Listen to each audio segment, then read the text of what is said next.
ভূমিকম্পের পরেই আরেকটি আযাব হচ্ছে ভূমিধস।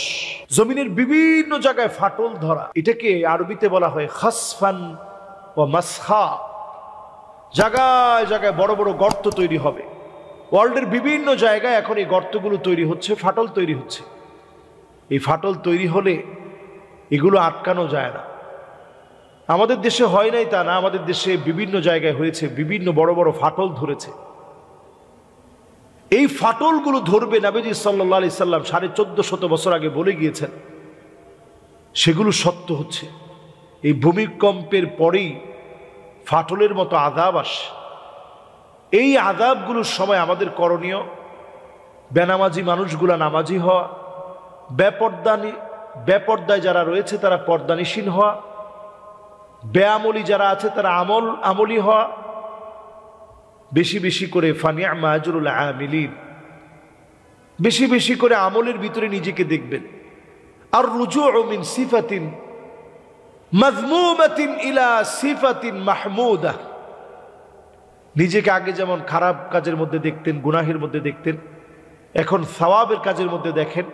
আপনার কারণে আল্লাহ তাআলা আযাব উঠিয়ে নেবেন। ভূমিকম্পের পরপরই আরো একটি ভয়াবহ আযাব হচ্ছে চতুর্দিকে আগুন ছড়িয়ে পড়া। এটি ভয়ঙ্কর একটি আযাব। ফালিয়ারতাকিবু ইনদা যালিকা রিহান হামরা। চতুর্দিকে আযাব আযাব, আগুন ছড়িয়ে পড়বে। আপনারা দেখেছেন যে ওয়ার্ল্ডের অনেক জায়গায়, যেমন আমরা দেখেছি লস অ্যাঞ্জেলেসে আগুন জ্বলেছে, লস ভেগাসে আগুন জ্বলেছে, এমনকি আমরা আগুন দেখেছি ইসরায়েলে। ভূমিকম্পের পরে স্বাভাবিক আল্লাহ রাব্বুল আলামিন আযাবগুলো দিয়ে থাকেন। কোরআন সেটা বলছে যে ওয়াত্তাকু ফিতনাতাল লা তুসিবান্নাল্লাযীনা যালামু মিনকুম খাসসাহ। ভয় করো আমার ফিতনাকে।